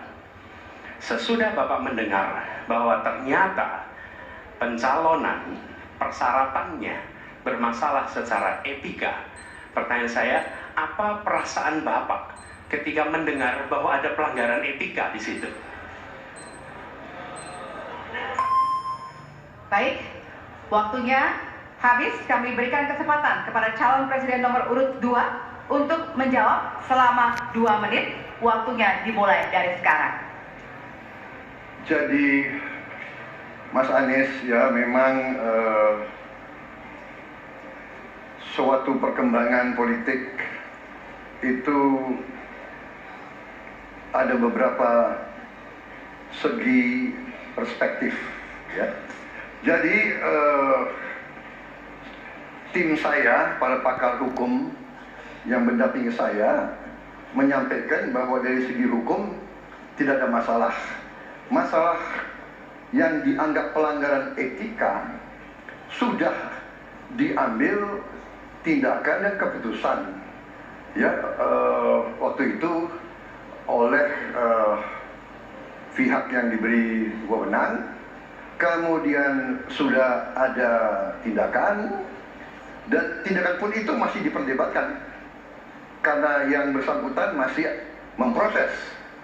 Tetapi intinya adalah bahwa keputusan itu final dan tidak dapat dirubah. Ya, saya laksanakan.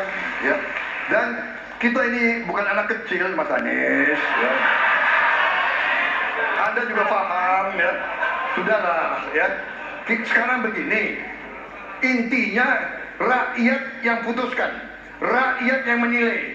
Kalau rakyat tidak suka Prabowo dan Gibran, nggak usah pilih kami, saudara-saudara. Dan saya tidak takut tidak punya jabatan, Mas Anies. Sorry ya. Sorry ya.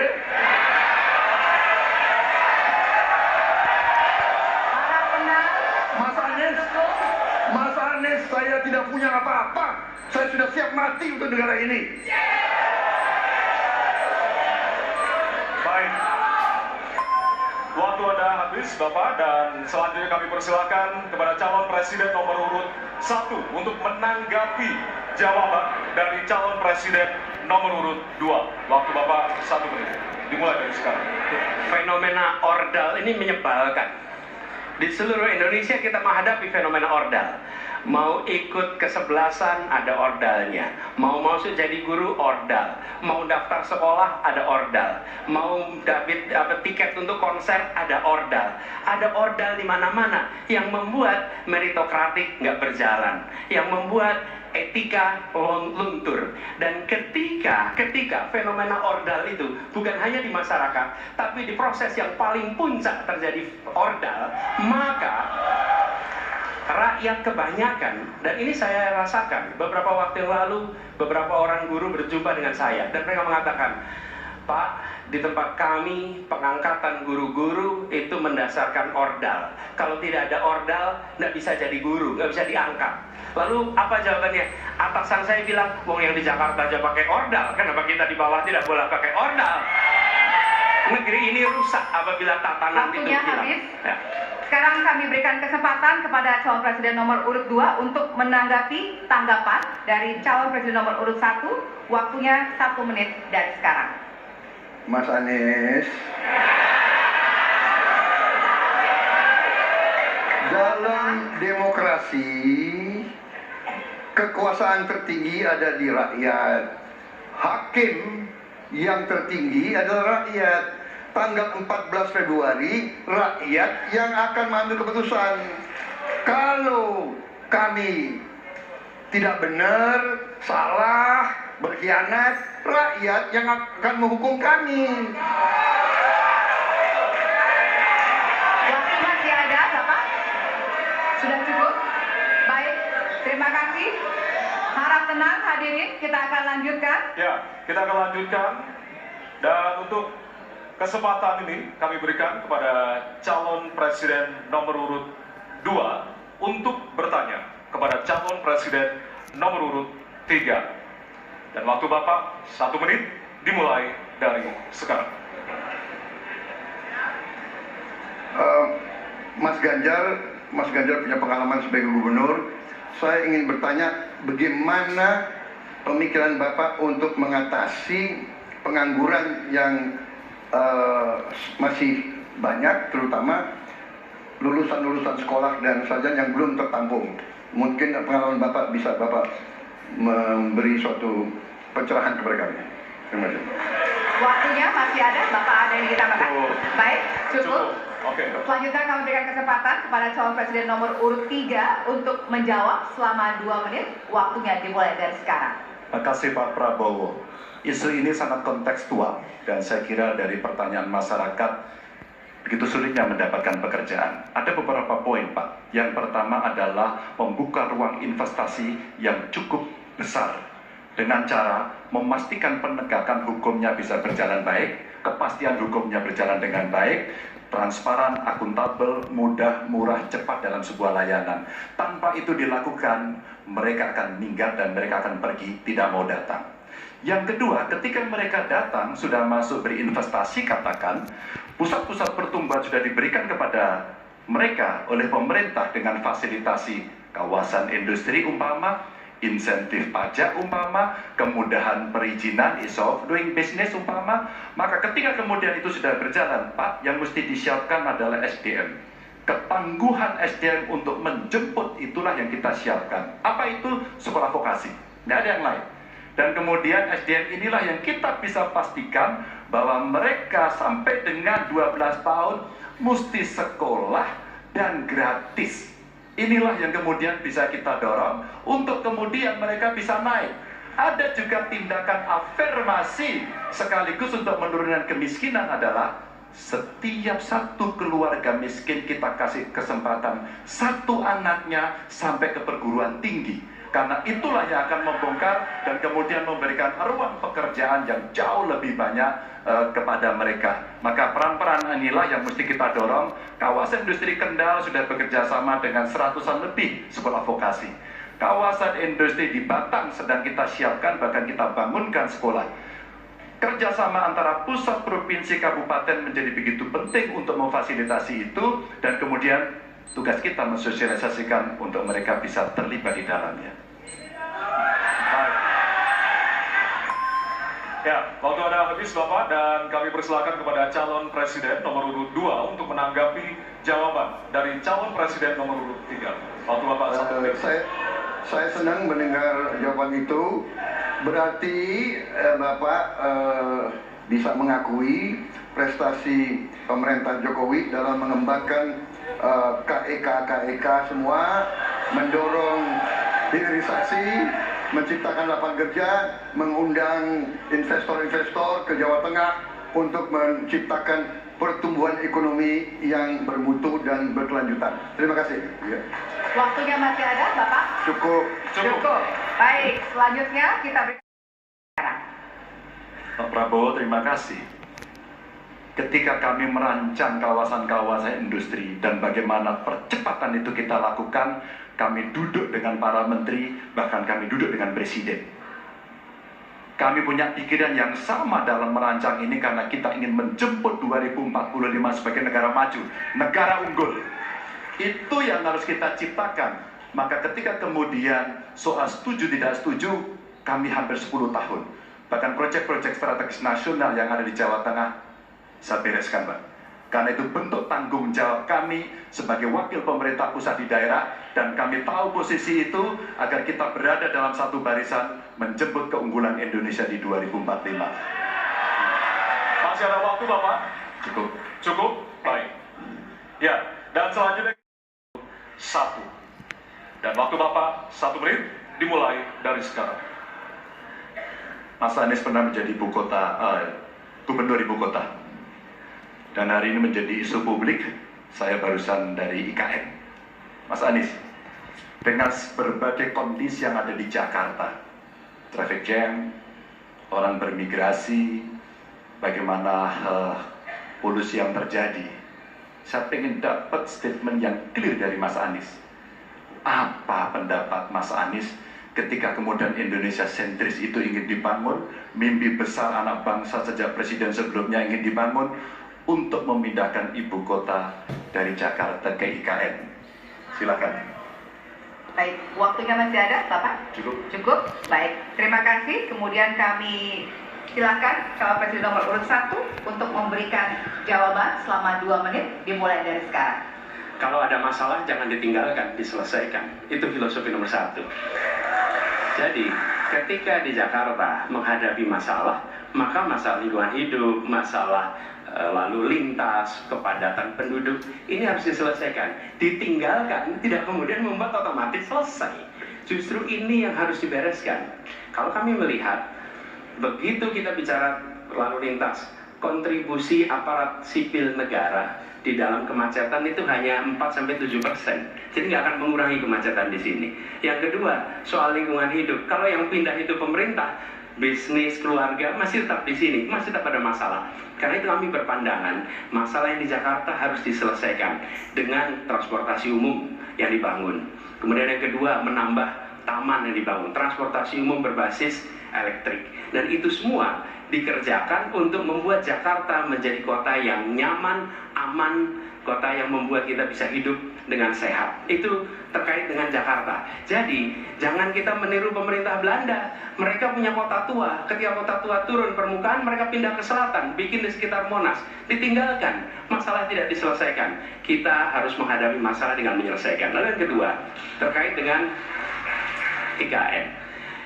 Ketika kita memiliki masalah yang masih urgen di depan mata kita, di Kalimantan sendiri, kebutuhan untuk membangun sekolah yang rusak sangat banyak. Membangun kereta api atau jalur tol antar kota di Kalimantan itu urgen. Yang merasakan dari uang itu siapa? Rakyat. Sementara yang kita kerjakan hanya membangun tempat untuk aparat sipil negara bekerja, bukan untuk rakyat dan bukan pusat perekonomian. Baik. Ya, waktu Anda habis, dan kami persilakan kepada calon presiden nomor urut 3 untuk menanggapi jawaban dari calon presiden nomor urut 1. Waktu Bapak 1 menit, disilakan. Apakah boleh saya simpulkan kalau begitu Mas Anies dalam posisi yang oposisi terhadap beberapa kebijakan termasuk IKN menolak IKN dilanjutkan. Terima kasih. Cukup Bapak? Cukup. Baik. Baik, selanjutnya kami berikan kesempatan kepada calon presiden nomor urut 1 untuk menanggapi tanggapan dari calon presiden nomor urut 3. Waktunya 1 menit dari sekarang. Inilah salah satu contoh produk hukum yang tidak melewati proses dialog publik yang lengkap. Sehingga dialognya sesudah jadi undang-undang. Dan ketika dialognya sudah undang-undang, siapapun yang kritis dianggap oposisi, siapapun yang pro dianggap pro pemerintah. Kenapa? Karena tidak ada proses pembahasan yang komprehensif yang memberikan ruang kepada publik. Ini negara hukum, bukan negara kekuasaan. Dan negara hukum berikan ruang kepada publik untuk membahas sebuah peraturan sebelum dia ditetapkan. Tapi ini nada-nadanya seperti negara kekuasaan, di mana penguasa menentukan hukum. Dan kemudian dari situ kita berdebat pro kon. Kami melihat ada kebutuhan-kebutuhan urgen yang dibangun untuk rakyat. Kalau hari ini kita belum bisa menyiapkan pupuk lengkap, tapi pada saat yang sama kita membangun sebuah istana untuk presiden, di mana rasa keadilan kita? Okay? Waktunya sudah habis. Ya, dan kami masih ada satu segmen lagi. Untuk itu kami persilakan kepada bapak-bapak untuk kembali ke tempat duduk masing-masing. Masih ada satu segmen lagi untuk bertanya dan juga saling menanggapi. Kami persilakan bapak-bapak kami di debat pertama calon presiden 2024.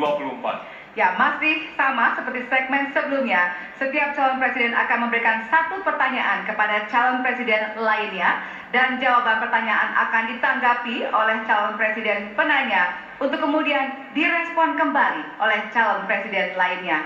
Yang direspon adalah apa yang disampaikan oleh calon presiden lainnya. Dan kita akan undang kembali ketiga calon presiden 2024 untuk naik ke atas panggung. Kami persilakan kepada bapak-bapak untuk bisa menuju ke panggung utama. Dan kembali kami ingatkan kepada bapak-bapak calon presiden bahwasanya tema di malam hari ini terdiri dari beberapa subtema, yaitu pemerintahan, hukum, hak asasi manusia, pemberantasan korupsi, penguatan demokrasi, peningkatan pelayanan publik, penanganan disinformasi, dan kerukunan warga. Untuk itu, kesempatan pertama akan diberikan kepada calon presiden nomor urut 2 untuk bertanya kepada calon presiden nomor urut 1. Waktu Bapak 1 menit dimulai dari sekarang. Mas Anies pernah jadi gubernur 5 tahun di DKI. Anggaran DKI setahun sekitar 80 T. Jumlah penduduk Indonesia DKI 10 juta kira-kira lebih. APBD Jawa Barat 35 T, jumlah penduduknya 50 juta, 5 kali DKI. Tetapi selama Mas Anies mimpin, sering sekali DKI menerima indeks polusi tertinggi di dunia. Bagaimana dengan anggaran 80 T, Pak Anies sebagai gubernur tidak dapat berbuat sesuatu yang berarti untuk mengurangi polusi? Terima kasih. Waktunya masih ada, Bapak? Sudah cukup? Baik, kita akan lanjutkan pada calon presiden nomor urut 1. Kami beri kesempatan untuk menjawab pertanyaan selama 2 menit, dimulai dari sekarang.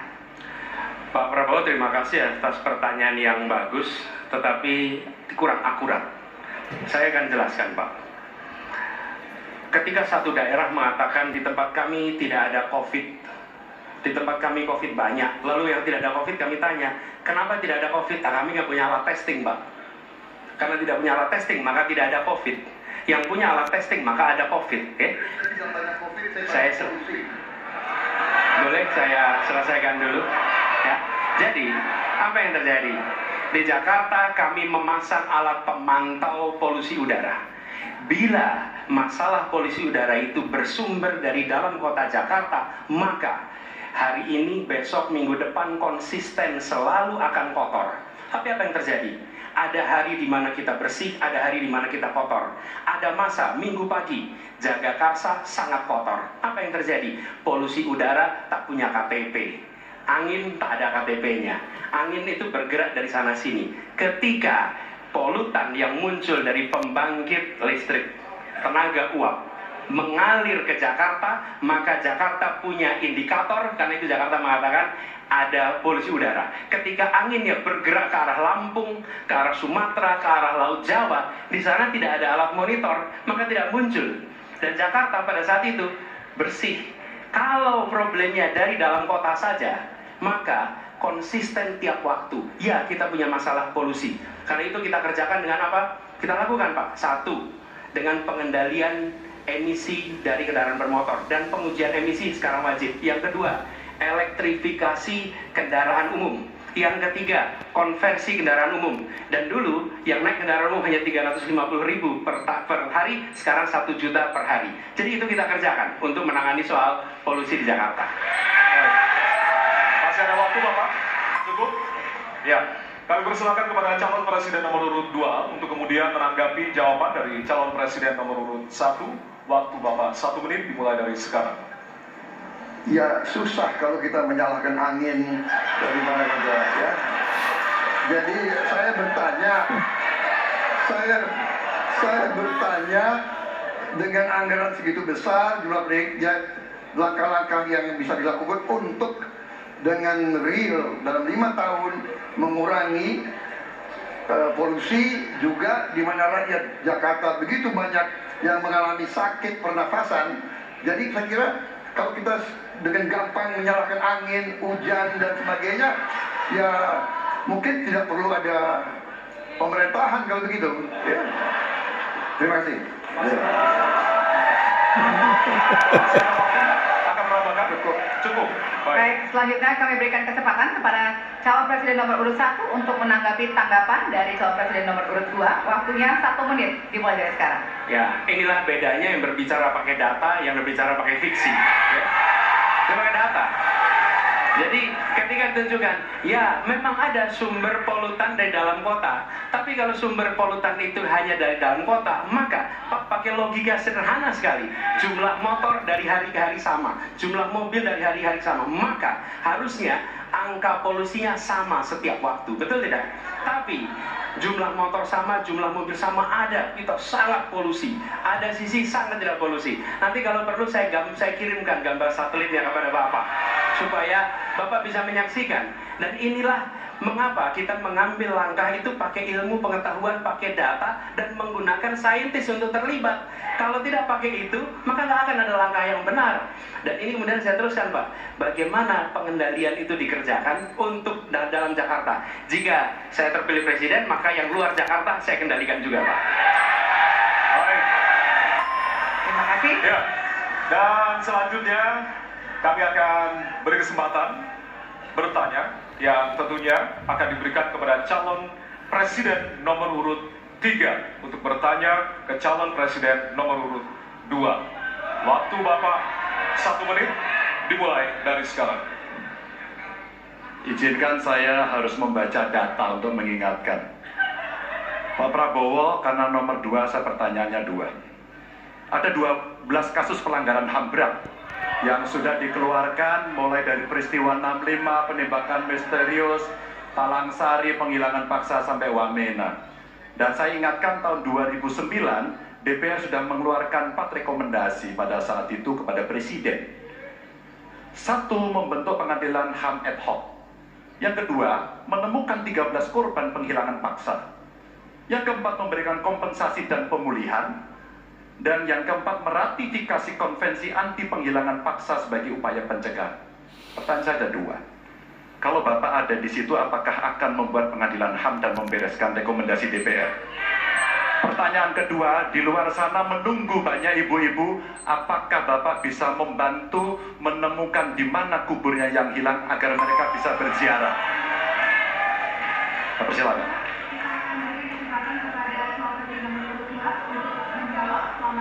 Waktunya dari sekarang.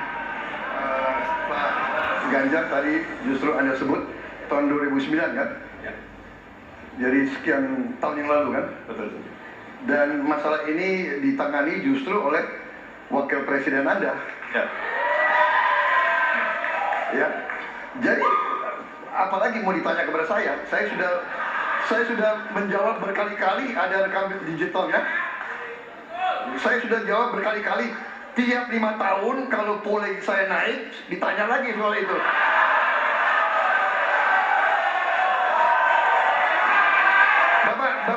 Bapak tahu data nggak? Bapak tanya ke Kapolda, tahun ini berapa orang hilang di DKI? Tahun ini, ya, ada mayat yang diketemukan baru beberapa hari yang lalu dan sebagainya. Come on, Mas Ganjar. Ya, jadi saya tadi katakan, saya merasa bahwa saya yang sangat keras membela hak asasi manusia. Nyatanya orang-orang yang dulu ditahan, tapol-tapol, yang katanya saya culik, sekarang ada di pihak saya membela saya, saudara kalian.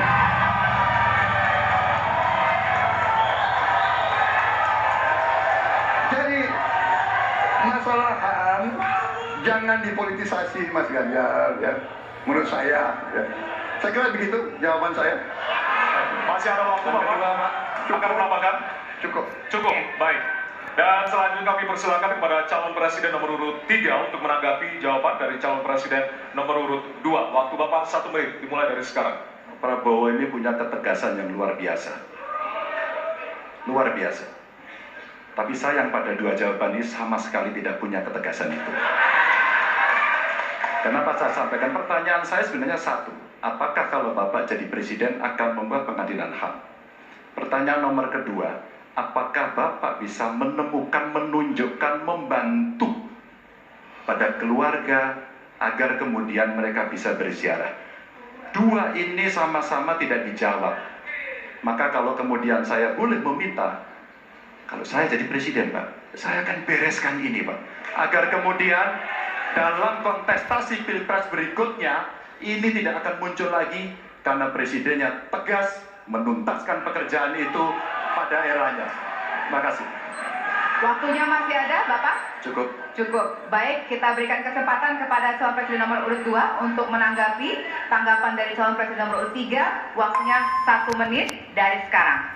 Loh, kok dibilang saya tidak tegas? Saya tegas akan menegakkan hak asasi manusia.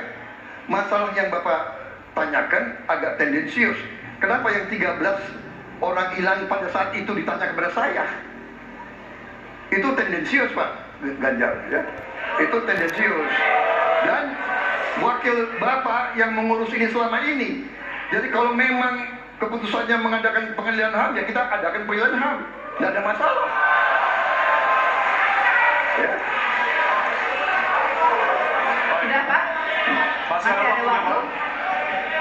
Sudah cukup, Ya. Pak Prabowo? Namanya usaha. Terima kasih. Sudah cukup? Baik. Ya. Dan selanjutnya kita akan menuju ke pertanyaan nomor urut 1 untuk kemudian bertanya kepada calon presiden nomor urut 3. Waktu Bapak 1 menit dimulai dari sekarang. Ada dua peristiwa yang menarik perhatian dan perlu kita bahas di sini. Peristiwa Kanjuruhan dan peristiwa kilometer 50. Di situ proses hukum sudah dijalankan, tetapi rasa keadilan masih belum muncul. Pada saat ini kita menyaksikan masih banyak pertanyaan, bahkan keluarga-keluarga korban masih mempertanyakan. Karena itu, saya ingin bertanya kepada Pak Ganjar. Saya posisinya adalah ini harus dituntaskan. Ini harus bisa menghadirkan rasa keadilan, bukan saja soal legalnya yang sudah diselesaikan. Saya ingin tanya posisi Pak Ganjar di dalam dua peristiwa ini. Terima kasih. Waktunya masih ada, Bapak? Sudah cukup? Oh, sudah cukup. Baik. Terima kasih kepada calon presiden nomor urut 3. Kami berikan kesempatan untuk menjawab selama 2 menit. Waktunya dimulai dari sekarang. Terima kasih, Mas Hanis. Saya kira dua isu itu menjadi public talks. Kanjuruhan, kita bisa bertemu dengan para pencari fakta. Kita bisa melindungi korban.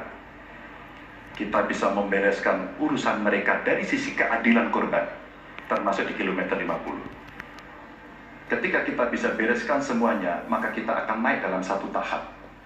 Apakah kemudian proses legal dan kemudian mencari keputusan yang adil bisa dilakukan? Jawaban saya, bisa. Jadi dalam pemerintahan ini mesti berani untuk tidak lagi menyandra persoalan-persoalan masa lalu sehingga berlarut-larut. Sehingga apa yang terjadi ketika muncul terus-menerus akan menjadi sensi terus karena tidak pernah ada keputusan. Maka cara-cara ini mesti dihentikan dan kita mesti berani tegas. Kadang-kadang kita juga mesti harus berpikir dalam situasi yang lebih besar. Mari kita ciptakan kembali Undang-Undang KKR. Mari kita hadirkan kembali Undang-Undang KKR agar seluruh persoalan-persoalan pelanggaran HAM itu bisa kita bereskan dengan cara itu. Sehingga bangsa ini akan maju dan tidak lagi kemudian berpikir mundur karena persoalan-persoalan seperti itu yang tidak pernah dituntaskan. Kita harus tuntaskan itu. Baik, masih tersisa waktunya Bapak? Cukup? Baik. Ya, dan kami silakan kepada calon presiden nomor urut 1 untuk menanggapi jawaban dari calon presiden nomor urut 3. Ya. Waktu Anda 1 menit, Bapak. Ya, jawabannya kurang komprehensif karena masalahnya lebih kompleks dari itu, Pak Ganjar. Tapi izinkan saya sampaikan, untuk seperti ini, minimal saya melihat harus mengerjakan minimum 4 hal. 1 adalah memastikan bahwa proses hukum menghasilkan keadilan. Yang kedua, ungkap seluruh fakta sehingga kebenaran menjadi pengetahuan semua, termasuk closure bagi keluarga. Yang ketiga, korban harus ada kompensasi. Clear. Dan yang keempat, negara harus memberikan jaminan bahwa peristiwa-peristiwa seperti ini tidak boleh berulang kembali. 4 harus dikerjakan. Nah, saya kemudian melihat untuk itu bisa dikerjakan, maka kita tidak bisa abu-abu seperti yang tadi disampaikan. Saya melihat kalau begitu 4 ini harus dilakukan, berarti yang pertama mungkin kita harus melakukan investigasi ulang, melakukan review. Kita harus menyelamatkan institusi, memastikan bahwa institusi itu selamat. Saya ingin tahu apakah Pak Ganjar sependapat dengan pandangan saya. Terima kasih Pak Ganjar. Baik. Waktunya habis, selanjutnya kami berikan kesempatan kepada calon presiden nomor urut 3 untuk menanggapi tanggapan dari calon presiden nomor urut 1. Waktunya 1 menit dari sekarang. Soal komprehensi atau tidak komprehensif terkait dengan itu selera dan subjektif. Dari 4 hal tadi itu, saya kira hampir semua pelindungan korban dilakukan. Saya sampaikan pencari fakta sudah pernah ada. Kalau kemudian tidak terjadi, tidak boleh terjadi lagi, saya kira itu value yang mesti dicontohkan. Kita kerjakan semuanya. Saya orang yang tidak pernah abu-abu, hitam putih, sat-sat. Kami tidak pernah ragu-ragu, kami tidak pernah abu-abu, maka kami pun tadi mengklarifikasi pertanyaan kepada pasangan calon nomor 2, karena kami bukan orang yang menunda pekerjaan, menggantung pekerjaan untuk kemudian menjadi komoditas. Saya selesaikan itu. Masih ada waktunya Bapak? Akan Cukup. Baik. Ya, dan kita berikan apresiasi menyaksikan para calon presiden saling berdebat dan juga beradu argumentasi. Ya, pada segmen terakhir ini kita akan menyimak pernyataan pamungkas dari masing-masing calon presiden. Kami mohon para calon presiden untuk maju ke panggung menyampaikan pesan penutupnya. Baik, kami persilakan kepada Bapak-Bapak calon presiden untuk kemudian merapat menuju ke panggung utama. Ya, dan untuk itu kami awali dari calon presiden nomor urut 1 kepada Bapak Anies Baswedan. Waktu Anda 2 menit, dimulai dari sekarang. Di sini. Silakan Pak. Saya rasa kita sama, rakyat Indonesia, saya, kita semua, bahwa kita menginginkan sebuah negeri di mana praktek korupsi diberantas hingga tuntas. Pemerintah memberikan pelayanan yang terbaik, dan kemudian kita menjunjung tinggi etika. Kita sama di situ. Karenanya saya ingin sampaikan kepada semua bahwa saat ini kita di persimpangan jalan antara tetap menjadi negara hukum di mana kekuasaan dikendalikan oleh hukum, atau kita menjadi negara kekuasaan di mana hukum diatur dan dikendalikan oleh penguasa. Oke? Dalam situasi itu, saya ingin sampaikan, ini adalah sebuah gerakan perubahan. Kita sama-sama, kita ingin mengembalikan tetap menjadi negara hukum, di mana kekuasaan dikendalikan. Dan saya ingin sampaikan bahwa etika dijunjung tinggi. Ketika terjadi pelanggaran etika, jangan bersembunyi di balik keputusan hukum. Justru kita harus mengatakan bahwa tugas dari pimpinan tertinggi memberi contoh. Bila ada pelanggaran etika, maka itu adalah mendasar. Bila tidak, maka ke bawah, ke seluruh rakyat, semua akan kompromi. Dan praktek orang dalam yang tadi saya sampaikan akan merusak sendi-sendi kehidupan bernegara kita. Rusak kita. Karena itulah penting sekali kita menjunjung tinggi etika. Dan itu dilakukan oleh siapa? Dari mulai calon presiden sudah diuji. Apa dia kompromi atau tidak pada etika. Okay? Lalu bagi anak-anak muda, anak-anak muda, kita semua menyadari pemilu ini tentang masa depan. Anda pemilih masa depan. Saya yakin Anda akan memilih yang serius untuk jadi presiden, bukan yang main-main untuk jadi presiden. Dan ketika kita berbicara tentang masa depan, maka saya ingin sampaikan kepada semua, kebebasan berpendapat akan dijamin. Kita tidak mengizinkan lagi situasi di mana orang takut. Maka itu saya sampaikan, Wakanda no more, Indonesia forever. Baik, selanjutnya nomor urut 2, Bapak Prabowo Subianto untuk menyampaikan pernyataan penutup. Waktu Anda 2 menit dimulai dari sekarang. Terima kasih, saudara-saudara sekalian. Kita harus selalu ingat bahwa kemerdekaan ini didapatkan melalui proses yang sangat panjang, perjuangan yang sangat panjang, berganti-ganti negara-negara lain datang menindas kita, merampas kita, dan ini adalah hukum sejarah manusia. Yang kuat akan menindas yang lemah. Kita bersyukur kita sudah bangun suatu negara yang memiliki demokrasi dengan segala kekurangannya. Kita bersyukur semua pemimpin telah membantu menambahkan kemajuan kita. Kita ingin lebih maju, kita ingin lebih baik, kita ingin lebih adil, kita ingin hilangkan kemiskinan, dan kita ingin hilangkan korupsi. Kita negara yang sangat kaya, kekayaan kita luar biasa.